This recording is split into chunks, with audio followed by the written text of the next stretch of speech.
Hello everyone, good evening all. I hope आप सभी लोग ठीक होंगे। सो गाइस, आज है डे 1 हमारी इस अमेजिंग यूट्यूब सीरीज़ का, जहां पर आप और मैं मिलकर कर रहे हैं कॉमर्स के सभी सब्जेक्ट्स को डिस्कस, उनके बारे में ट्रिक्स टेक्निक्स को तैयार, ताकि हम कर सकें अपने एग्ज़ाम में सक्सीड। So let's start. आज हम डिस्कस करने वाले हैं इकोनॉमिक्स क्या होता है, स्टैटिस्टिक्स क्या होता है, क्योंकि आज हम अपनी बुक स्टैटिस्टिक्स फॉर इकोनॉमिक्स को स्टार्ट करने जा रहे हैं। सबसे पहले हम बात करेंगे ओरिजिन ऑफ इकोनॉमिक्स की। तो इकोनॉमिक्स का ओरिजिन जो है बेसिकली 1776 में हुआ था, व्हेन एडम स्मिथ जो एक इकोनॉमिस्ट थे, उन्होंने अपनी book an inquiry into the nature and causes of wealth of nations को पब्लिश किया था। बेसिकली उन्होंने इस बुक में बताया था कि किस तरीके से इकोनॉमी एक नेशन की वेल्थ को भी अफेक्ट करती है। उन्होंने इस बुक में बेसिकली इकोनॉमिक्स के कॉन्सेप्ट्स और इकोनॉमिक्स के यूजेस को डिस्कस किया था। बात करेंगे by the definition of Adam Smith. तो एडम स्मिथ कहते थे कि economics is the science of wealth. अब इसका मतलब क्या है बच्चों? सिंपल टर्म से बात की जाए तो वेल्थ जो है, हम वेल्थ को मनी भी कहते हैं ना, कि जिसके पास जितना पैसा वो उतना ज़्यादा वेल्दी पर्सन। तो वेल्थ, लेकिन इकोनॉमिक्स के कॉन्टेक्स्ट में उसका एक स्पेशल मीनिंग होता है। अब वेल्थ का मीनिंग क्या होता है कि वेल्थ हम इकोनॉमिक्स में उन गुड्स को कहते हैं जो ह्यूमन नीड्स और वांट्स को सेटिस्फाई कर पाते हैं। तो एडम स्मिथ का क्या कहना था कि एडम स्मिथ कहते थे कि इकोनॉमिक्स जो है वो ये बताती है कि किस तरीके से एक ह्यूमन बीइंग वेल्थ को अर्न करता है और अपनी उस वेल्थ को, यानी अपने उस पैसे को, अपनी मनी को एक्सपेंड करता है, ताकि वो अपनी नीड्स को, अपनी वांट्स को सेटिस्फाई कर पाए। बात करेंगे अपनी नेक्स्ट डेफिनेशन की, जो कि है वेलफेयर डेफिनेशन। ये डेफिनेशन दी थी सर एल्फ्रेड मार्शल ने। उन्होंने क्या कहा था? उन्होंने कहा था कि economics is a study of man in the ordinary business of life. It inquires how he gets his income and how he uses it. इन्होंने बेसिकली वही बात करी थी जो एडम स्मिथ ने कहा था कि इकोनॉमिक्स जो है वो साइंस है वेल्थ की, जो बताती है कि किस तरीके से हम अपनी इनकम को अर्न करते हैं और किस तरीके से उसको खर्च करते हैं, उसका एक्सपेंस करते हैं, उसका एक्सपेंडिचर करते हैं। लेकिन इनके अकॉर्डिंग जो था कि इकोनॉमिक्स का जो प्राइमरी ऑब्जेक्टिव है वो प्रमोशन ऑफ मटेरियल वेलफेयर है, जो ह्यूमन वेलफेयर का पार्ट है। यानी कि जहां एडम स्मिथ सिर्फ और सिर्फ वेल्थ कॉन्सेप्ट की बात कर रहे थे, वो वेल्थ की बात कर रहे थे, वो बता रहे थे कि किस तरीके से ह्यूमन अपनी नीड्स को सेटिस्फाई करने के लिए इनकम अर्न करता है और उसको स्पेंड करता है। वहीं जो एल्फ्रेड मार्शल हैं वो वेलफेयर के बारे में बात कर रहे हैं। उनका बेसिक ऑब्जेक्टिव ये है, उनका विजन ये है कि इकोनॉमिक्स बताता है कि किस तरीके से जो हमारे पास इनकम है, कि ह्यूमन कैसे अपनी डेली लाइफ जीता है, कैसे अपनी इनकम को यूटिलाइज करता है कि वो ह्यूमन वेलफेयर में काम है। वहीं बात करेंगे हम नेक्स्ट डेफिनेशन की, स्कार्सिटी डेफिनेशन, जो कि प्रोफेसर लायनल रॉबिन्स ने दी थी। उन्होंने क्या कहा था कि economics is the science. Economics को साइंस से हम इसलिए कंपेयर करते हैं क्योंकि इकोनॉमिक्स के भी अपने प्रिंसिपल्स हैं, थ्योरीज हैं, फॉर्मूलाज हैं। बहुत सारे साइंटिस्ट की तरह ही इकोनॉमिस्ट भी थे जिन्होंने अलग अलग कॉन्सेप्ट्स दिए हैं जो आज की लाइफ में भी एप्लीकेबल हैं, थोड़े मॉडिफिकेशंस के साथ ही सही, लेकिन आज भी वो पर्पसफुल हैं, मीनिंगफुल हैं, यूजफुल हैं। तो economics is the science which studies human behaviour as a relationship between ends and scarce means which have alternative uses. तो इनके अकॉर्डिंग इकोनॉमिक्स क्या है? इकोनॉमिक्स जो है वो ह्यूमन बिहेवियर की साइंस है, जो स्टडी करती है। क्या स्टडी करती है? Relationship between ends and scarce mean. अब स्कार्स मीन्स का मतलब क्या है? हम सबको पता है कि जो रिसोर्सेज हमारी सोसाइटी में अवेलेबल हैं, जो रिसोर्सेज अर्थ पर प्रेजेंट हैं, वो लिमिटेड अमाउंट में है। जैसे कि हम नॉन रिन्यूएबल एनर्जी सोर्सेज की बात करते हैं, जैसे कोल, फॉसिल फ्यूल्स की बात करते हैं, कि वो एक बहुत ही लिमिटेड अमाउंट में है, और अगर हम उसका रैपिड यूटिलाइजेशन करेंगे, उनकी एक्सप्लॉयटेशन करेंगे, तो वो बहुत जल्दी खत्म हो जाएंगे। तो लायनल रॉबिन्स क्या कहते हैं कि इकोनॉमिक्स जो है वो जो पर्सन की एंड्स हैं, यानी जो भी इंडिविजुअल की रिक्वायरमेंट्स हैं, नीड्स हैं, और जो उसको सेटिस्फाई करने के लिए स्कार्स या लिमिटेड रिसोर्सेज अवेलेबल हैं, जिनके अल्टरनेटिव यूजेस भी होते हैं। यानी एक चीज़ बहुत सारे पर्पसेस के लिए यूज होती है। फॉर एग्जांपल कोल की बात की जाए तो कोल ट्रेन चलाने में भी यूज होती है, पावर बनाने में भी यूज होती है, और भी कई सारे पर्पसेस हैं, कुकिंग के लिए यूज होती है। तो ऐसे बहुत सारे पर्पसेस के लिए हर एक रिसोर्स जो नेचुरल रिसोर्स अवेलेबल है उसको यूज किया जा सकता है। Next and last is growth oriented definition. अब ग्रोथ ओरिएंटेड डेफिनेशन जो है प्रोफेसर सैमुअलसन ने दी थी। इन्होंने क्या कहा था कि economics is the study of how man and society choose, with or without the use of money, to employ scarce productive resources, which could have alternative uses, to produce various commodities over time and distribute them for consumption now and in the future among various people and groups of society. तो देखो, जो professor Samuelson की definition है ना, जो इनकी growth oriented definition है, ये बेसिकली इकोनॉमिक्स को साइंस नहीं, एक सोशल साइंस के पर्सपेक्टिव से प्रेजेंट करते हैं। यानी कि इकोनॉमिक्स साइंस तो है, लेकिन सोसाइटी की साइंस है। जो हमारा एनवायरनमेंट है, जो लोग उस एनवायरनमेंट में रह रहे हैं, जो प्लांट्स प्रेजेंट है, जो भी और लिविंग स्पीशीज उस एनवायरनमेंट प्रेजेंट है, इकोनॉमिक्स उन सब की साइंस है। तो इकोनॉमिक्स बताती है कि कैसे पीपल, जो मैन है और जो सोसाइटी है, जो मैन है और जो सोसाइटी है, वो कैसे चूज करते हैं, चाहे उनके पास पैसे हो या ना हो, अपने एम्प्लॉय स्कार्स प्रोडक्टिव रिसोर्सेज को, जो स्कार्स यानी लिमिटेड जो प्रोडक्टिव रिसोर्सेज हैं, जैसे कोल है, लिमिटेड है लेकिन प्रोडक्टिव रिसोर्स है, उनको किस तरीके से एम्प्लॉय करते हैं वेरियस कमोडिटीज को प्रोड्यूस करने के लिए, और किस तरीके से उसे डिस्ट्रीब्यूट करते हैं कंजम्पशन के लिए, नाउ यानी अभी, और फ्यूचर में भी, अलग अलग पीपल और ग्रुप्स ऑफ सोसाइटी में। यानी इन्होंने सारे एस्पेक्ट्स को कवर किया सोसाइटी के, कि किस तरीके से डिसाइड किया जाता है, चूज किया जाता है, फिर उसको एम्प्लॉय किया जाता है, रिसोर्सेज को यूटिलाइज किया जाता है, फिर कमोडिटीज प्रोड्यूस की जाती हैं, उनको डिस्ट्रीब्यूट किया जाता है कंजम्पशन के लिए, और फाइनली ये डिसाइड किया जाता है कि कितना प्रेजेंट में हमें यूज़ करना है, कितना फ्यूचर में हमें यूज़ करना है, कितना किसे देना है। सो अब क्वेश्चन अराइज होता है कि why to study economics. Economics पढ़नी क्यों है? हमने इकोनॉमिक्स के बारे, ओरिजिन के बारे में समझा, हमने 4 इकोनॉमिस्ट जो प्रोफेसर्स थे उनकी डेफिनेशंस को पढ़ा, लेकिन अब क्वेश्चन ये आता है कि इकोनॉमिक पढ़ना ज़रूरी क्यों है, इकोनॉमिक्स हमारे लिए क्यों ज़रूरी है, हम क्यों इकोनॉमिक्स को पढ़ रहे हैं? So the answer is, my dear students, scarcity. देख रहे हो, इसकी भी दिमाग की बत्ती जल गई है ये सुन के। तो आंसर है स्कार्सिटी। अब स्कार्सिटी इकोनॉमिक्स के पीछे का रीज़न कैसे है? यहाँ पर लिखा है, scarcity is the root of all economic problems and scarcity affects our daily life. अब क्वेश्चन आता है कि कैसे, स्कार्सिटी होता क्या है, स्कार्सिटी रूट कैसे है इकोनॉमिक प्रॉब्लम्स का, और स्कार्सिटी हमारी डेली लाइफ को कैसे इफेक्ट करता है। सो स्कार्सिटी सबसे पहले क्या होता है, तो उसके लिए हम यहाँ पढ़ेंगे कि scarcity refers to a situation when resources are not enough to satisfy all the wants of its people. यानी एक सिचुएशन जहाँ पर डिमांड ज़्यादा है और सप्लाई कम है, वहाँ पर जो गैप है डिमांड और सप्लाई के बीच में, एक्सेसिव डिमांड और डिफिशिएंट सप्लाई के बीच में जो गैप है, उस गैप को हम स्कार्सिटी कहते हैं। अब स्कार्सिटी इकोनॉमिक प्रॉब्लम्स की रूट क्यों है?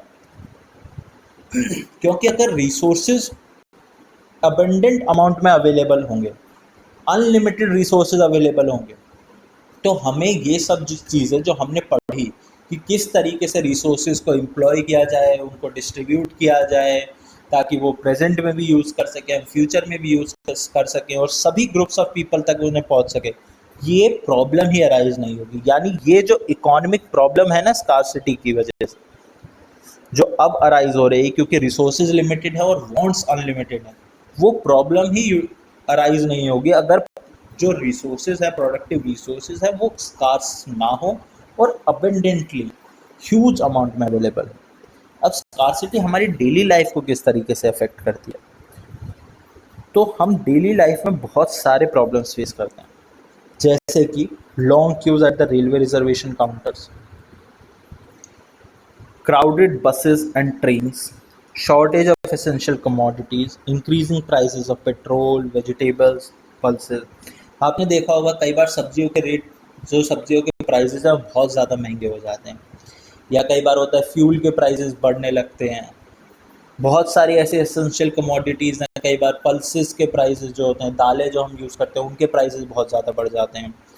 कई बार ऐसा होता है कि नया कोई टूरिज्म सेक्टर ओपन हुआ, फॉर एग्जांपल राम मंदिर की बात करें जाए, जिस टाइम राम मंदिर ओपन हुआ 22 जनवरी को, उसके बाद से लगभग 2 से 3 महीने अयोध्या जाने वाली जितनी भी ट्रेन और फ्लाइट्स थी वो 100% फुल चल रही थी, यहाँ तक कि ओवर बुकिंग चल रही थी, लोग बिना रिजर्वेशन के जा रहे थे।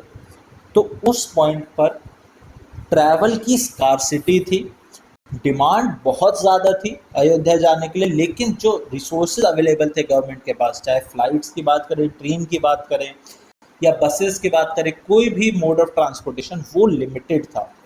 ऐसा नहीं है कि जितना गवर्नमेंट ने बनाया वो सफिशिएंट नहीं था। अगर हम एक प्रॉपर प्लान के साथ काम करें तो वो रिसोर्सेज सफिशिएंट थे, लेकिन क्योंकि डिमांड बहुत ज़्यादा थी, एक्सेसिव डिमांड थी, लोग बहुत ज़्यादा अमाउंट में वहाँ पर पहुँच रहे थे, तो इस वजह से जो अवेलेबल रिसोर्सेज थे वो स्कार्स हो गए, वो डेफिशिएंट क्वांटिटी में चले गए, जो सप्लाई थी वो उतनी नहीं थी जो इतनी डिमांड थी, और इस तरीके से स्कार्सिटी जो है वो हमारी डेली लाइफ को अफेक्ट करती है। सो आई होप आप लोगों को स्कार्सिटी का कॉन्सेप्ट अच्छे से समझ आया होगा। Now coming to the next, हम बात करेंगे economic and non economic activities की। तो इकोनॉमिक एक्टिविटीज़ बेसिकली वो एक्टिविटीज़ होती हैं जो कि हम अर्निंग के लिए करते हैं, जो कि हम अपनी डे टू डे लाइफ के लिए इनकम अर्न करने के लिए में जो एक्टिविटीज़ करते हैं। फॉर एग्जांपल, आपके पेरेंट्स जॉब पर जाते हैं, या कोई एम्प्लॉय अपनी फैक्ट्री में काम करने जा रहा है, कोई शॉपकीपर है, ये सब लोग जो एक्टिविटीज़ कर रहे हैं, कोई डॉक्टर है, ये सब इकोनॉमिक एक्टिविटीज़ का पार्ट है, क्योंकि ये सारी एक्टिविटीज़ लाइवलीहुड अर्न करने में, इनकम अर्न करने में हेल्प कर रही हैं। अब हर इकोनॉमी के 3 मेन इकोनॉमिक एक्टिविटीज़ होती हैं, जो कि हैं कंजम्पशन, प्रोडक्शन और डिस्ट्रीब्यूशन। अब प्रोडक्शन का सिंपल मतलब है जब हम गुड्स और सर्विसेज को प्रोड्यूस करते हैं उसको हम प्रोडक्शन कहते हैं। जब हम उन गुड्स को सर्विसेज को कंज्यूम करते हैं अपनी सेटिस्फैक्शन के लिए, अपनी नीड्स और वांट्स को सेटिस्फाई करने के लिए, तो उस एक्टिविटी को हम कंजम्पशन एक्टिविटी कहते हैं। और जब हम ये डिसाइड करें कि किस तरीके से हम इस गुड्स को डिस्ट्रीब्यूट करें सोसाइटी में ताकि सबको वो गुड्स अवेलेबल हो, कहीं भी ऐसा ना हो कि गुड्स की डेफिशिएंसी है, किसी को कम किसी को ज़्यादा मिल रहा है, तो उस डिसीजन को हम डिस्ट्रीब्यूशन डिसीजन कहते हैं। इकोनॉमिक प्रॉब्लम भी आती है, एक central economy, 3 problems of N central economy एक कॉन्सेप्ट है जो माइक्रो इकोनॉमिक्स में आप पढ़ेंगे अभी। उसमें हम डिसाइड करते हैं what to produce, how to produce और फॉर होम टू प्रोड्यूस, जिसका मतलब होता है कि हमें क्या प्रोड्यूस करना है, जो कि प्रोडक्शन फंक्शन से हमारे रिलेटेड है, हाउ टू प्रोड्यूस, कैसे प्रोड्यूस करना है हमें, और फॉर होम टू प्रोड्यूस यानी कंजम्पशन और डिस्ट्रीब्यूशन फंक्शन से रिलेटेड है कि हमें किसके लिए प्रोड्यूस करना है। वही बात करते हैं नॉन इकोनॉमिक एक्टिविटीज़ की, जो भी हमारी रिलीजियस एक्टिविटीज़ होती हैं, हमारी सोशल एक्टिविटीज़ होती हैं, जिनका मॉनिटरी चीज़ों से कोई लेना देना नहीं होता। फॉर एग्जांपल, आप घर में आपके बड़े भाई बहन आपको पढ़ाते हैं, या आप अपने छोटे भाई बहनों को पढ़ाते हैं, या आपके पेरेंट्स आपके डाउट सॉल्व करते हैं, ऐसी जो भी चीज़ें हैं ये सब नॉन इकोनॉमिक एक्टिविटीज़ का पार्ट होती हैं। अगर आपके टीचर आपको पढ़ा रहे हैं तो वो इन रिटर्न पेमेंट ले रहे हैं, फीस ले रहे हैं, तो वो इकोनॉमिक एक्टिविटी है। अब इन दोनों को समझने के लिए एक एग्जाम्पल लेते हैं छोटा सा। फॉर एग्जाम्पल, आपके स्कूल में एक टीचर हैं, वो स्कूल आ रहे हैं, आप लोगों को पढ़ा रहे हैं, इन रिटर्न उनको सैलरी मिल रही है, तो वो इकोनॉमिक एक्टिविटी का पार्ट है। लेकिन वही टीचर अगर घर पे अपने बच्चों को पढ़ा रही हैं, तो वो सर्विस जो वो कर रही हैं, जो एक्टिविटी वो कर रही हैं, वो नॉन इकोनॉमिक एक्टिविटी का पार्ट है। तो आई होप आप लोगों को इकोनॉमिक और नॉन इकोनॉमिक एक्टिविटी के बीच में भी डिफरेंस समझ आ गया होगा। Coming to the next, we will be starting here our next topic, introduction to statistics. अब हम पढ़ने वाले हैं कि स्टैटिस्टिक्स आखिर क्या होता है, स्टैटिस्टिक्स का क्या मतलब होता है, उसके एडवांटेजेस लिमिटेशंस क्या होते हैं। So let's start. Meaning of statistics. Statistics को हम दो सेंसेस में यानी दो तरीक़ों से डिफाइन करते हैं। पहला है प्लूरल सेंस, दूसरा है सिंगुलर सेंस। अब देखो ये इंग्लिश वाले सिंगुलर या प्लूरल नहीं है, ये स्टैटिस्टिक्स में हमने इन्हें एक तरीके से नेम दे रखा है कि ये प्लूरल सेंस है, ये सिंगुलर सेंस है। तो अब ये दोनों होते क्या हैं, इनके बारे में हम पढ़ते हैं। तो सबसे पहले हम पढ़ेंगे स्टैटिस्टिक्स इन प्लूरल सेंस।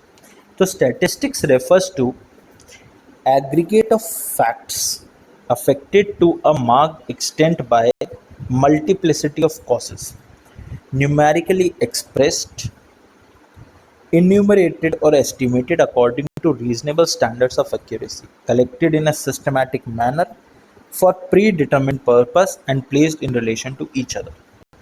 बहुत बड़ी डेफिनेशन हो गई, समझ आई? आई होप आ गई होगी, अगर नहीं आई तो कोई बात नहीं, मैं समझा देता हूँ। स्टैटिस्टिक्स जो है वो एग्रीगेट ऑफ फैक्ट्स है जो किसी न किसी एक्सटेंट तक अफेक्ट होता है बहुत सारे कॉजेज से।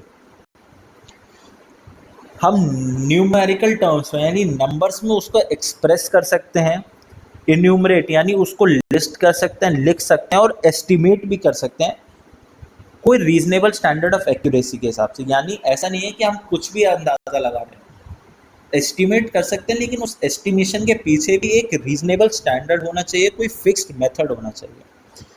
Collected in a systematic manner for pre determined purpose. Statistics का जो डाटा है वो कलेक्ट कर रहे हैं, लेकिन प्री डिटरमिन्ड पर्पस होना चाहिए उसको कलेक्ट करने के लिए, और एक सिस्टमैटिक मैनर में कलेक्ट होना चाहिए। फॉर एग्जाम्पल इंडिया में सेंसस होता है, लास्ट सेंसस 2011 में हुआ था, नेक्स्ट सेंसस अगले 1 साल में होने वाला है, जहाँ तक जो न्यूज़ कहती है उसके हिसाब से।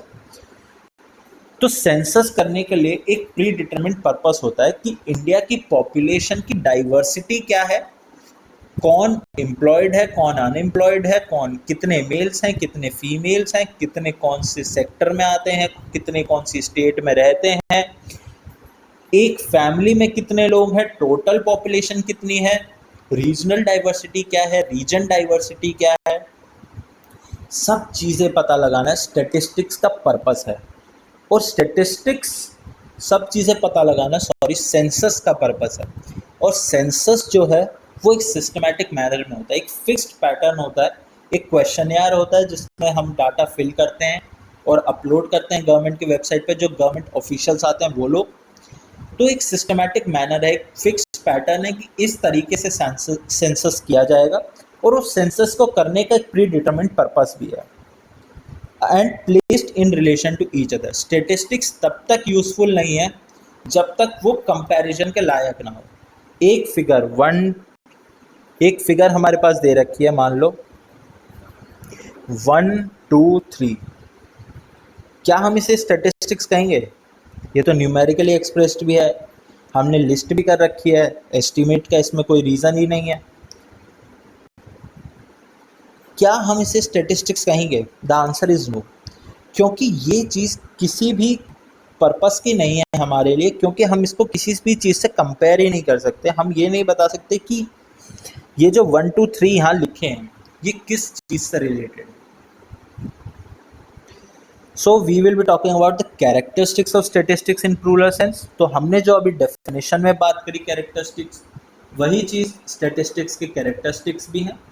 सबसे पहला है एग्रीगेट ऑफ फैक्ट्स। स्टैटिस्टिक्स जो है वो एग्रीगेट ऑफ फैक्ट्स है, यानी कोई सिंगल नंबर स्टैटिस्टिक्स नहीं हो सकता। फॉर एग्जांपल अगर हम लिखते हैं 30, तो इसे हम स्टैटिस्टिक्स नहीं कहेंगे।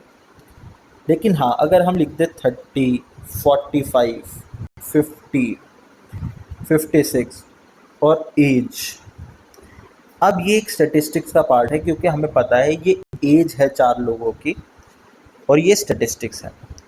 अब सेकंड कैरेक्टरिस्टिक है affected by multiplicity of causes.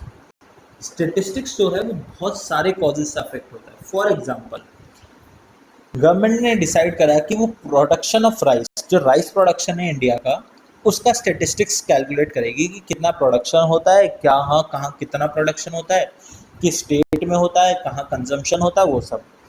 तो अब जो वो स्टेटिस्टिक्स है, जो राइस का प्रोडक्शन है का स्टेटिस्टिक्स है, वो अफेक्ट हो सकता है बहुत सारे फैक्टर से। पहला तो जो उस डाटा को कलेक्ट कर रहा है उसकी नॉलेज से भी वो डिटरमाइन हो सकता है कि वो डाटा सही से कलेक्ट किया गया है या नहीं। दूसरा, राइस कंजम्पशन जो पैटर्न है या राइस का जो प्रोडक्शन पैटर्न है वो डिफर कर सकता है हर साल ड्यू टू रेनफॉल या फर्टिलाइजर, पेस्टिसाइड्स। तो जो स्टेटिस्टिक्स है, जो अमाउंट ऑफ राइस प्रोड्यूस है या अमाउंट ऑफ राइस कंज्यूम्ड है, वो भी बहुत सारे फैक्टर्स को की वजह से अफेक्ट होता है। आई होप आप लोगों को ये चीज़ समझ आई होगी, affected by multiplicity of causes. एक बार मैं दोबारा समझा देता हूँ। इसका मतलब ये है कि जो स्टैटिस्टिक्स, जो डाटा हम कलेक्ट कर रहे हैं, वो बहुत सारे रीजंस की वजह से अफेक्ट होता है। एक और एग्जांपल लेते हैं, मान लो वीट का एग्जांपल लेते हैं कि गवर्नमेंट डिटरमाइन करना चाहती है कि इस साल इंडिया में कितना वीट प्रोडक्शन हुआ, और गवर्नमेंट ने वो डाटा फाइंड आउट कर लिया। डाटा फाइंड आउट करने के बाद गवर्नमेंट ने उस डाटा को पिछले साल का जो वीट प्रोडक्शन का डाटा है उससे मैच करा। ऑब्वियसली दोनों डाटा सेम नहीं होंगे, हो सकता है पिछले साल 30,000 क्विंटल वीट प्रोड्यूस हुआ, इस साल 50,000 हुआ हो। तो ये डिफरेंस जो आया है इन दोनों स्टेटिस्टिक्स में, इन दोनों डाटा में, इसका रीज़न क्या है? रीज़न हो सकता है कि इस बार अच्छे सीड्स हमने शो करे हो, अच्छी क्वालिटी के। हो सकता है इस बार रेनफॉल ज़्यादा हुई हो सकता है इस बार जो फर्टिलाइज़र, पेस्टिसाइड्स यूज़ करे वो ज़्यादा यूज़ किए हों, या कोई भी ऐसा रीज़न हो सकता है जिसकी वजह से इस बार वीट प्रोडक्शन इंक्रीज हुआ। तो ये एक स्टैटिस्टिक्स है कि जो वीट प्रोडक्शन इंक्रीज हुआ वो एक स्टैटिस्टिक्स है, लेकिन वो प्रोडक्शन क्यों इंक्रीज हुआ, वो कॉजेज है। Next is statistics are numerically express. अगर हम ये कहें कि ए बी से एज में बड़ा है, तो क्या ये स्टैटिस्टिक्स है? The answer is no. जब तक हम किसी चीज़ को न्यूमेरिकल टर्म्स में एक्सप्रेस नहीं कर देंगे तब तक वो स्टैटिस्टिक्स का पार्ट नहीं बन सकता। अगर हम ये कहें कि ए बी से 5 साल बड़ा है, तो क्या अब ये एक स्टैटिस्टिक्स है? The answer is yes. Next is statistics should be collected with reasonable standard of accuracy. यानी स्टैटिस्टिक्स जब भी हम डाटा कलेक्ट कर रहे हैं तो एक रीजनेबल स्टैंडर्ड ऑफ एक्यूरेसी होनी चाहिए। अब वो एक्यूरेसी कैसे आएगी? फॉर एग्जांपल, न्यूज़ आ रही है, एक स्कूल के बारे में न्यूज़ आ रही है। अगर एक क्लासरूम की बात की जाए तो उस क्लासरूम में 60 बच्चे हैं, लेकिन अगर एक पूरे स्कूल का एस्टिमेट लगाया जाए, हम कहें कि इस स्कूल में कितने बच्चे पढ़ते हैं, तो हम क्या कहेंगे कि अराउंड 3,000 बच्चे पढ़ते हैं या अराउंड 5,000 बच्चे पढ़ते हैं। तो ये एक एग्जैक्ट अमाउंट नहीं है, ये एक सिर्फ हमने अंदाज़ा लगाया है, एक एस्टिमेट लगाया है, क्योंकि एक क्लास में 60 स्टूडेंट्स पढ़ते हैं। एक स्कूल में हर एक क्लास के 5 सेक्शंस होते हैं और 1st to 12th का ये स्कूल है, तो अराउंड 3,000 से 4,000 स्टूडेंट्स इस स्कूल में पढ़ते हैं। अब ये अमाउंट ज़्यादा भी हो सकता है, कम भी हो सकता है पूरे स्कूल में 2,000 बच्चे ही पढ़ते हों या 6,000 बच्चे पढ़ते हों, लेकिन ये स्टैटिस्टिक्स है। हमने एक एस्टीमेट लगाया है, जो हमने एक रीजनेबल स्टैंडर्ड ऑफ एक्यूरेसी यानी एस्टीमेट लगाया है, एक कैलकुलेशन के थ्रू, एक फिगर हमें पता थी, उसके थ्रू हमने ये कैलकुलेशन करी। Next is statistics are collected for a predetermined purpose. हमने बात करी सेंसस की, कि जब तक डाटा कलेक्ट करने का कोई एक पर्पस नहीं होगा तब तक हम उसे स्टेटिस्टिक्स नहीं कहेंगे। Statistics are collected in a systematic manner. एक प्रॉपर मैनर होना चाहिए, एक सिस्टम होना चाहिए, एक तरीका होना चाहिए डाटा कलेक्ट करने का। And statistics should be placed in relation to each other. अगर हम ऐसा डाटा कलेक्ट नहीं करेंगे जो कंपेरेबल ना हो, यानी हमने डाटा कलेक्ट कर लिया, फॉर एग्जांपल एज 30, ये सिर्फ एक फिगर है तो ये वैसे भी स्टैटिस्टिक्स नहीं है।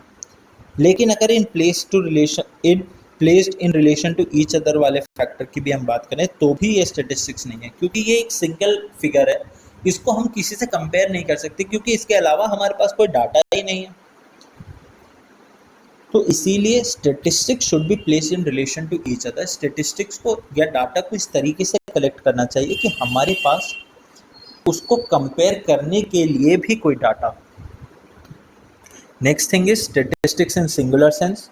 तो स्टेटिस्टिक्स जो सिंगुलर सेंस में होता है, ये एक पूरा प्रोसेस होता है जिसमें 5 स्टेजेस होते हैं। कलेक्शन ऑफ डेटा, सबसे पहले हम डेटा को कलेक्ट करते हैं, फॉर एग्जांपल सेंसस, ये कलेक्शन ऑफ डेटा का पार्ट है। Next is organisation of data, हम उस डाटा को ऑर्गेनाइज करते हैं। ऑर्गेनाइज कैसे कर सकते हैं? हो सकता है हमने एक पॉइंट पर तो सब चीज़ों को लिख लिया, लेकिन ऑर्गेनाइज करना भी इम्पॉर्टेंट है। ऑर्गेनाइज करना इम्पॉर्टेंट क्यों है? क्योंकि हैप्पैज़ार्ड मैनर में या ऐसे क्योस के फॉर्म में जो भी डाटा लिखा होता है वो किसी के भी यूज़ का नहीं होता, क्योंकि आप उससे कुछ भी डिराइव नहीं कर सकते, उससे कुछ भी कंक्लूजन्स फाइंड आउट नहीं कर सकते। तो डाटा को एक प्रॉपर मैनर में ऑर्गेनाइज करना बहुत इंपॉर्टेंट है। Next is presentation of data. अब डेटा प्रेजेंटेशन में आता है, जैसे हम टेबुलर प्रेजेंटेशन करते हैं, हम डाटा को एक टेबल फॉर्म में लिखते हैं, या फिर हम उस डाटा को एक पाई चार्ट के फॉर्म में लगा दें, हम हिस्टोग्राम बना दें। इनसे क्या होगा, हम डाटा को और इजीली इंटरप्रेट कर सकेंगे। आपने ये चीज़ ज़रूर सुनी होगी कि एक चीज़ जो रिटर्न फॉर्म में होती है और एक चीज़ जो ग्राफिकल फॉर्म में होती है, एक डायग्राम फॉर्म में होती है, उन दोनों को याद करने में बहुत फ़र्क होता है। ये डेफिनेशन जो यहाँ लिखी है ना, हो सकता है इस डेफिनेशन को याद करने में आपको 5 मिनट लगे, लेकिन जो ये डायग्राम मैंने यहाँ पर बनाया है इन 5 स्टेजेस का, इस डायग्राम को आप सिर्फ एक बार देखेंगे तो भी ये आपके माइंड में फिट हो जाएगा, क्योंकि ये एक डायग्रामेटिक प्रेजेंटेशन है। ये एक हमने डाटा को इस तरीके से प्रेजेंट किया है कि ये इजी मैनर में अंडरस्टैंड किया जा सके, अच्छे से समझा जा सके और लोगों को ये इंटरेस्टिंग भी लगे। Next stage is analysis of data. Data जब हमने उसको एक टेबलर फॉर्म में या ग्राफ चार्ट्स, पाई चार्ट्स, किसी में भी हमने उसको फिट कर लिया है, उसको उस फॉर्म में कन्वर्ट कर लिया, तो उसको एनालाइज करना इम्पॉर्टेंट है। एनालाइज करना इसीलिए इम्पॉर्टेंट है क्योंकि हमने वो डाटा कलेक्ट ही उससे कुछ इन्फॉर्मेशन डिराइव करने के लिए किया है। तो अगर हम उसको एनालाइज ही नहीं करेंगे तो उससे हम इन्फॉर्मेशन डिराइव नहीं कर पाएंगे, और अगर हम इन्फॉर्मेशन डिराइव नहीं करेंगे तो उस डाटा कलेक्शन का, जो हमने ये 3 स्टेजेस करे हैं, इन तीनों स्टेजेस का कोई पर्पस ही नहीं रह जाएगा। And last is interpretation of data. एक बार हमने उस पूरे डाटा को एनालाइज करा, उसको देखा कि उसमें आखिर क्या क्या है, तो हम उसको डाटा को इंटरप्रेट करेंगे। फॉर एग्जांपल, सेंसस हमने करा, हमने उस डाटा को कलेक्ट करा, ऑर्गेनाइज करा, उसको एक प्रॉपर फॉर्म में, चाहे टेबुलर फॉर्म में, चाहे किसी चार्ट्स के फॉर्म में प्रेजेंट करा। फिर हमने उस सबको एनालाइज करा कि कितनी जेंडर पॉपुलेशन, कितनी मेल पॉपुलेशन है, कितनी फीमेल पॉपुलेशन। अब इंटरप्रिटेशन डाटा का कैसे होगा, हम इसको कंपेयर करेंगे प्रीवियस डाटा के साथ। गवर्नमेंट अगर आज सेंसस करेगी तो वो उसको कंपेयर करेगी 2011 के डाटा से, फाइंड आउट करेगी कि कितना हमारी कंट्री का जेंडर रेशो था, कितना लिटरेसी रेट था, कितने एम्प्लॉयड रेशो था, क्या अनएम्प्लॉयमेंट का रेशो था, और ये फाइंड आउट करेगी, ये इंटरप्रेट करेगी कि क्या कंट्री में कुछ इम्प्रूवमेंट हुई है, क्या कंट्री ग्रोथ के रास्ते पर है, या फिर कंट्री में अनएम्प्लॉयमेंट बढ़ रही है, जेंडर रेशो एक प्रॉपर नहीं, जेंडर रेशो सही नहीं है कंट्री का, क्या इश्यूज हैं, क्या किस चीज़ को हमने इम्प्रूव करा है, कौन सी चीज़ें खराब हुई हैं। ये सब एनालाइज और इंटरप्रेट गवर्नमेंट कर पाएगी एक बार उसके पास डाटा होगा, उसका एनालिसिस वो कर चुकी होगी। तो next is functions of statistics. Statistics के फंक्शंस क्या होते हैं? तो सबसे पहला फंक्शन है टू सिंप्लीफाई कॉम्प्लेक्स फैक्ट्स। हमने पढ़ा है स्टैटिस्टिक्स को हम ग्राफ्स की, चार्ट्स की फॉर्म में, टेबल की फॉर्म में अरेंज करते हैं। स्टैटिस्टिक्स हमें टूल्स प्रोवाइड करता है जिसके थ्रू हम इसको डाटा को, एक कॉम्प्लेक्स डाटा को, एक ह्यूज अमाउंट ऑफ डाटा को ईजियर, सिंपलर, अंडरस्टैंडेबल मैनर में कन्वर्ट कर सकते हैं। जो स्टैटिस्टिक्स हमें हेल्प करता है डाटा को सिंप्लीफाई करने में। Next is to present facts in definite form. तो स्टेटिस्टिक्स जो है वो फैक्ट्स को एक डेफिनेट फॉर्म में ऑर्गेनाइज करने में हेल्प करता है। फॉर एग्जांपल, हमने इन्फ्लेशन का डाटा इकट्ठा करा कि मान लो हमने इकट्ठा करा कि लास्ट ईयर जो 2022-23 है उसमें एक कमोडिटी का प्राइस 10 रुपये था। अब 2023-24 में उसका प्राइस 20 रुपये हो गया। अब ये दोनों डाटा सेपरेट हैं, लेकिन जब स्टैटिस्टिक्स में इसको यूज़ किया जाएगा तो इन दोनों डाटा को हम कंपेयर करेंगे और कंपेयर करने से हम क्या कंक्लूजन निकालेंगे कि पिछले एक साल में इस प्रोडक्ट का प्राइस 100% इंक्रीज हो गया। तो यानी स्टैटिस्टिक्स जो है वो इस 10 रुपये के गैप को एक फिक्स परसेंटेज में, एक फिक्स्ड अमाउंट में इंडिकेट करने में हेल्प करता है। Now to make comparison of facts, जैसे कि हमने ये अभी करा कि 10 रुपये की चीज़ 20 रुपये की हो गई, तो एक हमने कंपैरिजन ड्रॉ करा कि चीज़ में 100% की ग्रोथ हुई है, उसके प्राइस में 10 रुपये का इंक्रीज़ हुआ है प्राइस में। तो इसमें भी स्टैटिस्टिक्स हमें हमारी हेल्प करता है। Next is to facilitate planning and policy formulation. अब स्टैटिस्टिक्स प्लानिंग और पॉलिसी फॉर्मुलेशन में कैसे हेल्प करते हैं? तो on the basis of data and their analysis, businesses जो होते हैं, गवर्नमेंट जो होती है या एडमिनिस्ट्रेटर्स जो होते हैं, वो फ्यूचर एक्टिविटीज़ को प्लान कर सकते हैं और नई पॉलिसीज़ को फ्रेम कर सकते हैं। फॉर एग्जांपल, गवर्नमेंट को सेंसस से पता चला कि इंडिया का जेंडर रेशो इम्प्रूव नहीं हुआ है, या जो इम्प्रूव हुआ है वो बहुत ही कम अमाउंट से इम्प्रूव हुआ है, तो गवर्नमेंट ऐसी पॉलिसीज़ फ्रेम करेगी जिससे कि वो जेंडर रेशो को इंक्रीज़ कर सके, गर्ल चाइल्ड के लिए अवेयरनेस इंक्रीज़ कर सके। सिमिलरली बिजनेसेस जब डाटा कलेक्ट करेंगे तो उसके बाद वो एनालाइज कर पाएंगे कि उनके बिजनेस की ग्रोथ कितनी है, मार्केट की जनरल ग्रोथ कितनी है, उनका बिजनेस आगे या पीछे क्यों है मार्केट ग्रोथ से, और उसमें क्या रीजंस हैं, क्या इम्प्रूवमेंट वो कर सकते हैं। इन सब को एनालाइज करके वो अपने नए प्लान्स को बना सकते हैं। Next is to help in forecasting. वही वाली बात, जब हमारे पास डाटा होगा तो हम फ्यूचर को फोरकास्ट कर पाएंगे, हम फ्यूचर के बारे में नए प्लान्स बना पाएंगे। Next is formulation and testing of hypothesis.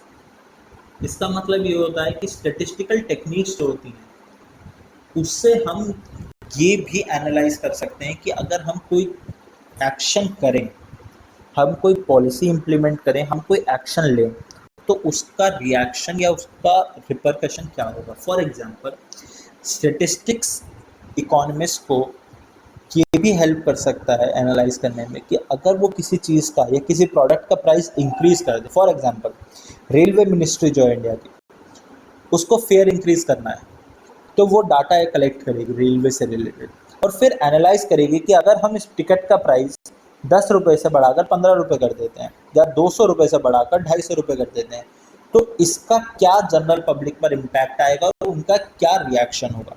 तो स्टैटिस्टिक्स हमें हाइपोथेसिस में, हमारी टेस्टिंग में भी हेल्प करता है। Next and last is to enlarge individual knowledge and experience. जैसे जैसे हम डाटा को एनालाइज करना सीखते हैं, जैसे जैसे हम डाटा को इंटरप्रेट करना सीखते हैं, हम सीखते हैं कि किस तरीके से डाटा को रीड किया जाता है, उससे कंक्लूजन्स ड्रॉ किए जाते हैं। तो वो एक इंडिविजुअल के जो एक्सपीरियंस है, उसका जो नॉलेज है, उसको तो इंक्रीज करता ही है, साथ साथ उसको एक डाइवर्स माइंडसेट देता है, उसका जो नॉलेज का होराइजन है उसको बहुत ज़्यादा इंक्रीज करता है। Now coming to the importance of statistics.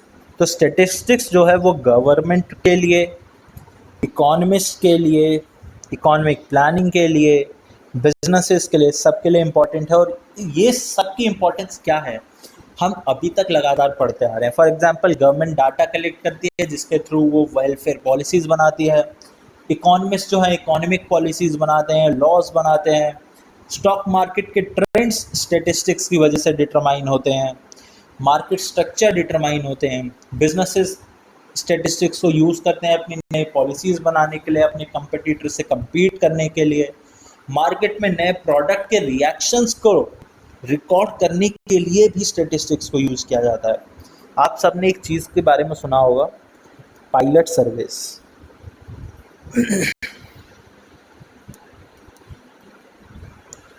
Pilot सर्वे क्या होता है बेसिकली, जब भी हम कोई नए प्रोडक्ट को लॉन्च करने वाले होते हैं मार्केट में, तो हम उसका एक सैंपल मार्केट में लॉन्च कर देते हैं। आपने कई सारे मॉल्स में या शोरूम्स में देखा होगा, वहाँ पे कई सारे सेल्स एग्जीक्यूटिव बैठे रहते हैं जो प्रोडक्ट्स को लेकर रखते हैं और वो आप लोगों को ऑफ़र करते हैं उन प्रोडक्ट के सैंपल्स, कि सर ये नया प्रोडक्ट हम लॉन्च करने जा रहे हैं, या मैम हम ये नया प्रोडक्ट लॉन्च करने जा रहे हैं, आप इसको ट्राई कीजिए और रिव्यूज़ दीजिए कि आपको ये प्रोडक्ट कैसा लगा। तो वो जो प्रोडक्ट टेस्टिंग वो लोग कर रहे हैं वो पायलट सर्वे का पार्ट है, और वो बिजनेसेस को हेल्प करता है अपने प्रोडक्ट फीडबैक के लिए, ताकि उनको पता चल सके कि प्रोडक्ट की क्वालिटी कैसी है, प्रोडक्ट मार्केट में चलेगा या नहीं, प्रोडक्ट की डिमांड कितनी है, लोगों को कैसा लग रहा है, लोग अगर उसमें कोई कमी बता रहे हैं, कोई उसमें डिफेक्ट है, तो उसको टाइम से करेक्ट किया जा सके। तो इन सब में बिजनेस को हेल्प करता है कौन? Statistics. Now coming to the next, limitation of statistics. देखो, किसी भी चीज़ के दो साइड्स होते हैं हमेशा। अगर स्टैटिस्टिक्स से कुछ इंपॉर्टेंस होते हैं, तो स्टैटिस्टिक्स से कुछ ना कुछ लिमिटेशंस भी ज़रूर होंगे। अब स्टैटिस्टिक्स के लिमिटेशंस क्या होते हैं? तो स्टैटिस्टिक्स का सबसे पहला और सबसे मेजर लिमिटेशन होता है, statistics does not study qualitative phenomena. Statistics जो है सिर्फ और सिर्फ नंबर्स पे, फिगर्स पे डिपेंड करता है। अगर आप उसको कोई भी क्वालिटेटिव डाटा इन्फॉर्म कर देंगे, फॉर एग्जांपल आप उसको कहेंगे कि किसी एम्प्लॉय की ऑनेस्टी को मेजर करो, तो वो चीज़ स्टैटिस्टिक्स के थ्रू हम नहीं कर सकते। अगर हम ये फाइंड आउट करना चाहें कि इंडिया में पॉवर्टी कितनी है, कितने लोग पॉवर्टी लाइन से नीचे आते हैं, तो ये हम स्टैटिस्टिक्स से कैलकुलेट कर सकते हैं। लेकिन अगर हम ये कैलकुलेट करना चाहें कि इंडिया में जो लोग पॉवर्टी लाइन से नीचे आते हैं वो कितने पुअर हैं, उनका पॉवर्टी का क्या, कि कितने पुअर हैं, कि ये कैलकुलेट अगर हम करना चाहें तो ये हम स्टैटिस्टिक्स के थ्रू नहीं कर सकते।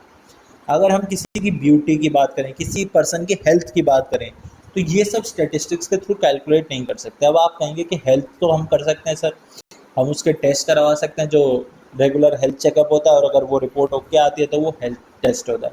लेकिन बच्चों, जो हेल्थ रिपोर्ट्स होती हैं, जो हेल्थ चेकअप्स होते हैं, वो भी ज़रूरी नहीं है कि 100% एक्यूरेट हों। हो सकता है कुछ चीज़ें ऐसी हों जो बॉडी में थोड़ी बहुत फ्लक्चुएट हमेशा होती रहती हैं। किसी की भी बॉडी 100% परफेक्ट नहीं होती। अगर आप या मैं आज भी अपना टेस्ट कराते हैं, हम कहते हैं कि हम 100% फिट हैं, लेकिन हो सकता है कि हमारी बॉडी में किसी ना किसी चीज़ की डेफिशिएंसी आ जाए। हो सकता है वो आयरन की हो, मल्टीविटामिन्स की हो, कैल्शियम की हो, किसी भी मिनरल की हो, लेकिन हो सकता है वो डेफिशिएंसी हमारी बॉडी में आ जाए। हो सकता है हमें लग रहा हो कि हम बीमार हैं, लेकिन वो चीज़ ना हो। तो स्टैटिस्टिक्स जो है वो क्वालिटेटिव फिनोमेना को कैलकुलेट नहीं करता। दूसरा, स्टैटिस्टिक्स इंडिविजुअल से डील नहीं करता। हमने बात करी थी कि अगर सिर्फ एक नंबर हमारे पास दे रखा है 30, तो ये स्टैटिस्टिक्स के काम का नहीं है। तीसरा फैक्टर है, स्टैटिस्टिक्स कैन बी मिसयूज। अब स्टैटिस्टिक्स को मिसयूज कैसे किया जा सकता है? अगर स्टैटिस्टिक्स किसी रॉन्ग पर्सन के हाथ में लग जाए, तो स्टैटिस्टिक्स का मिसयूज हो सकता है। क्योंकि एक डाटा है, हो सकता है हम उसका एक मीनिंगफुल यूज़ कर रहे हैं। फॉर एग्जाम्पल, गवर्नमेंट की अगर हम बात करें, देखो कोई भी ऑफेंड नहीं होगा, गवर्नमेंट ने पॉवर्टी का डाटा निकाला और उसको पब्लिश कर दिया कि जी इंडिया में इतनी पॉवर्टी है। अब जो गवर्नमेंट है हमारी, और गवर्नमेंट ऑफिशियल्स हैं, उनका काम है पॉवर्टी को रिड्यूस करना। लेकिन जो हमारी अपोजिशन गवर्नमेंट है ना, जो हमारे अपोजिशन है, हमारे लीडर ऑफ अपोजिशन है, या जो भी गवर्नमेंट का पार्ट नहीं है, जो भी मिनिस्टर्स या जो भी पार्टीज, वो क्या करेंगी? वो इस पॉवर्टी के डाटा का मिसयूज करेंगी। वो इसको as a default, as a failure of government depict करेंगे और कहेंगे कि ये तो गवर्नमेंट ने, देखो पॉवर्टी इतनी हो गई हमारे देश में और हमारे देश में गरीबी बढ़ती जा रही है। तो डाटा का मिसयूज भी हो सकता है। गवर्नमेंट तो इस पॉवर्टी डाटा का यूज़ करेगी पॉवर्टी को कम करने के लिए, पॉवर्टी एलिवेशन प्रोग्राम्स लाने में, लेकिन जो अपोजिशन है वो इस डाटा का यूज़ करेगी गवर्नमेंट के फेलियर को प्रेजेंट करने में। नेक्स्ट से, statistical results are true only on average. Statistical results जो हैं वो सिर्फ एवरेज पर डिपेंड करते हैं। यानी कि स्टेटिस्टिक्स जो है एज अ साइंस उतनी एक्यूरेट नहीं है जितनी एक्यूरेट एक एक्चुअल साइंस। फॉर एग्जाम्पल हम एग्जाम्पल लेते हैं, एक टाउन है, वहाँ पे ये स्टेटिस्टिक्स कहता है, ये डाटा कहता है कि वहाँ पे हफ्ते में 3 चोरी होती हैं, लेकिन स्टेटिस्टिक्स ये नहीं बता पाता कि वो चोरी हफ्ते में किस दिन होती हैं। फॉर एग्जाम्पल हफ्ते में 7 दिन होते हैं, स्टेटिस्टिक्स है हमारे पास कि एक हफ्ते में एक सिटी में 3 चोरियाँ होती हैं, 3 थेफ्ट होते हैं। तो हमें ये तो पता चल गया कि हर 7 दिन में, हर हफ्ते में 3 चोरी होती हैं उस सिटी में, सिटी एक्स में मान लो। लेकिन क्या हमें ये पता है कि ये 3 चोरी किस दिन होती हैं उस 7 दिनों में से? हफ्ते में तो एक 7 दिन होते हैं, तो किस दिन वो चोरी होती है हमें ये नहीं पता। तो स्टेटिस्टिक्स जो है वो सिर्फ एक एवरेज पे काम करता है। उसने हमें एक वीक का डाटा दे दिया, लेकिन इंडिविजुअल डे का या टाइम का डाटा हमारे पास नहीं है। Statistical laws are not exact. Statistics क्योंकि सोशल साइंस पे बेस्ड है, ह्यूमन की नीड्स को एनालाइज करने पर है, और स्टेटिस्टिकल डाटा जो है वो ह्यूमंस ही कलेक्ट करते हैं, तो उसमें ह्यूमन एरर का स्कोप होता है और इसीलिए स्टेटिस्टिक्स एग्जैक्ट नहीं होता। Next is only experts can make best possible use of statistics. जो एक्सपर्ट्स होते हैं, स्टेटिस्टिशियंस होते हैं, जो इकोनॉमिस्ट होते हैं, वही लोग उस डाटा का बेस्ट यूज़ कर पाते हैं। अगर मैं आप लोगों को जो कल इंडिया का बजट, जो इंडिया का भी बजट आया है रिसेंटली लास्ट वीक, अभी रिसेंटली जो इंडिया का बजट आया है, अगर मैं आपको वो बजट की कॉपी दे दूँ, जितना हमारी फाइनेंस मिनिस्टर ने वहाँ पार्लियामेंट में बोला, अगर मैं आपको उस बजट की कॉपी दे दूँ, तो क्या उस पूरे बजट फाइल में से कुछ भी कंक्लूजन निकाल पाओगे? अराउंड 300 पेजेस का हमारा बजट होता है, क्या हम उस बजट में से कुछ भी कंक्लूड कर पाएंगे? द आंसर इज नो, क्योंकि हमें वो जो फिगर्स वहाँ पर लिखी हैं, जो डाटा वहाँ पर लिखा है, उसको एनालाइज करने का तरीका नहीं आता। उसका यूज़ सिर्फ वो लोग कर सकते हैं जिन्हें स्टैटिस्टिक्स की, जिन्हें इकोनॉमी की, जिसे इकोनॉमिक्स की नॉलेज है, जो उस फील्ड में एक्सपर्ट है, जिसे उस फील्ड में बहुत सालों का एक्सपीरियंस है। तो इसलिए यहाँ पर लिखा है कि only experts can make best use possible use of statistics. And हमारा लास्ट पॉइंट है, statistical data should be uniform and homogeneous. Statistical data जो है वो होमोजीनियस होना चाहिए, यानी सिमिलर कैटेगरी का होना चाहिए। अगर हम लिख दें कि एज 30, वेट 50, हाइट 132 सेंटीमीटर, क्या ये तीनों डाटा किसी यूज़ के हैं हमारे? क्या हम इससे कुछ भी कंपेयर या कंक्लूड कर सकते हैं? क्या हम इससे बता सकते हैं कि आखिर इस डाटा का क्या मतलब है? The answer is no. तो यानी जो भी डाटा हम लोग ले रहे हैं वही डाटा हमें यूज़ करना है।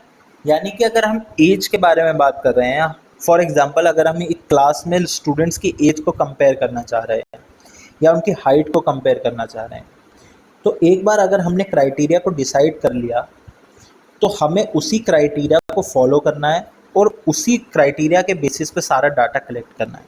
अगर हम हाइट का डाटा कलेक्ट कर रहे हैं तो हमें पूरी क्लास के या पूरे स्कूल में जितने भी स्टूडेंट्स हैं उन सबके सिर्फ और सिर्फ हाइट का ही डाटा कलेक्ट करना है और उसको ही कंपेरेबल फॉर्म में प्रेजेंट करना है और एनालाइज करना है, इंटरप्रेट करना है। सो आई होप आप लोगों को स्टैटिस्टिक्स के बारे में समझ आया होगा, इकोनॉमी के बारे में समझ आया होगा, economic activities, non economic activities का कॉन्सेप्ट समझ आया होगा, एंड मोस्ट इम्पॉर्टेंटली आप लोगों को समझ आया होगा कि स्कार्सिटी क्या होती है, स्कार्सिटी का मतलब क्या होता है, स्कार्सिटी की क्या इम्पोर्टेंस है हमारी लाइफ में, और क्यों हमें कॉन्सेप्ट ऑफ इकोनॉमिक्स पढ़ना इम्पॉर्टेंट है, क्यों हमें स्कार्सिटी को समझना इम्पॉर्टेंट है।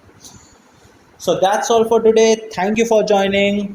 पढ़ते रहिए, do subscribe the channel, comment down करिए अपने किसी भी डाउट को, व्हाट्सएप पर आप ग्रुप पर शेयर कर दीजिए अपने डाउट्स को, पीडीएफ थोड़ी देर में टेलीग्राम ग्रुप पर मैं पोस्ट कर दूंगा, तो बुक से पढ़िए, पीडीएफ से पढ़िए और अपने डाउट्स पूछिए। Thank you all, goodbye. See you soon in the next class.